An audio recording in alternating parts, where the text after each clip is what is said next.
मैं डॉक्टर गीता पुष्प शॉ अपनी एक हास्य व्यंग रचना सुनाने जा रही हूँ। इसका शीर्षक है इनकम टैक्स का भूत। इनकम टैक्स का मौसम आ गया है। इनकम टैक्स के भूत को याद करते ही अच्छों के पसीने छूट जाते हैं। मेरा तो कहना है कि टैक्स भरो और बाकी पैसों से मौज उड़ाओ। पर मेरी सहेली चिंता चौबे का कहना है कि पैसे बचाओ, बचत पत्र खरीदने में लगाओ और टैक्स में छूट पाओ। चिंता जीवन बीमा एजेंट है। बचत पत्र खरीदने में और टैक्स का हिसाब करने में सबकी मदद भी करती है। एक दिन मैं बैठी बैठी इनकम टैक्स का हिसाब कर रही थी। तभी चिंता चौबे आ धमकी, कहने लगी, बचत पत्र खरीदो। मैंने कहा, क्या करना है इतना रुपया बचाकर? बस वो शुरू हो गई। कहने लगी, देखो, तुम्हारा बेटा अभी छोटा है, पर जब उसे पढ़ाने निकलोगी तब पता चलेगा। सीधे से एडमिशन हो गया तो ठीक, नहीं तो सुना है अच्छे पब्लिक स्कूल में केजी क्लास के एडमिशन में भी 1 लाख का डोनेशन देना पड़ता है।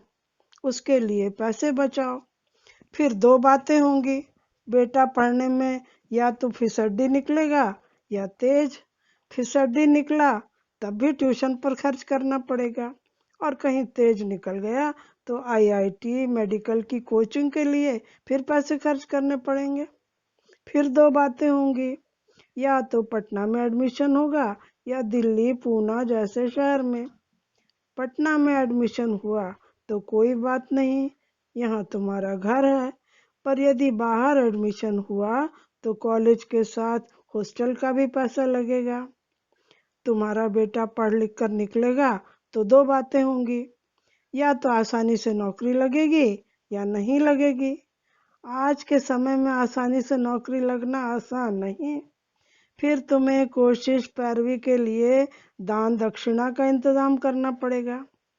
मैंने कहा, ठीक है, बेटे की नौकरी लगने तक ही ना, उसके बाद चिंता किस बात की? मैं क्या करूंगी रुपयों का? चिंता चौबे मेरे और करीब कुर्सी खिसका कर बोली, अरे, नौकरी लगेगी तो बेटे को कोई रोटी बनाने वाली, देखभाल करने वाली भी तो चाहिए। उसके लिए शादी करनी पड़ेगी।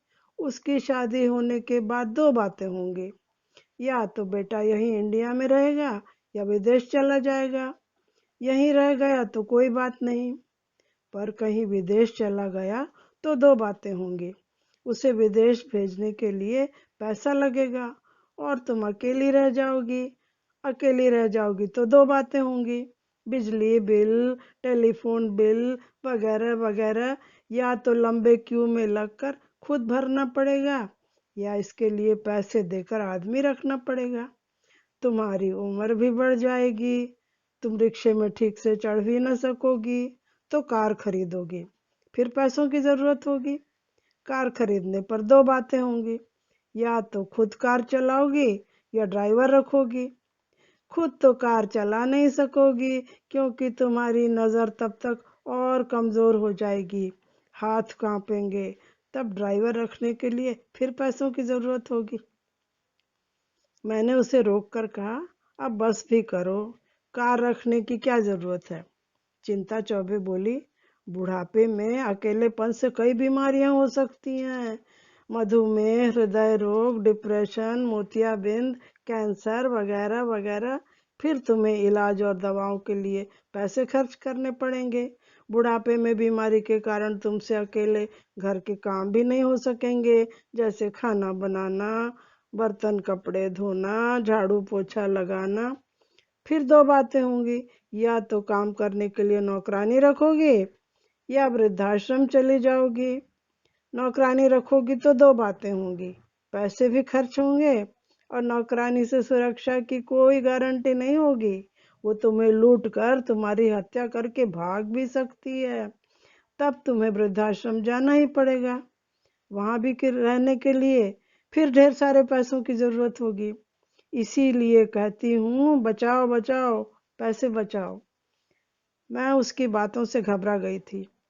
सोचा, जिंदगी भर पैसे ही बचाती रहूंगी तो कमाने से क्या फायदा। मैंने कहा, बहुत हुआ चिंता, अब बस करो। क्यों तुम हमेशा बचाओ बचाओ कहती रहती हो। चिंता गंभीरता से बोली, मैं तो बस अपने पति की अंतिम इच्छा पूरी कर रही हूँ। मैंने पूछा, वो कैसे? वो बोली, अरे नदी में डूबते समय मेरे पति के अंतिम शब्द यही थे, बचाओ बचाओ, मदद करो।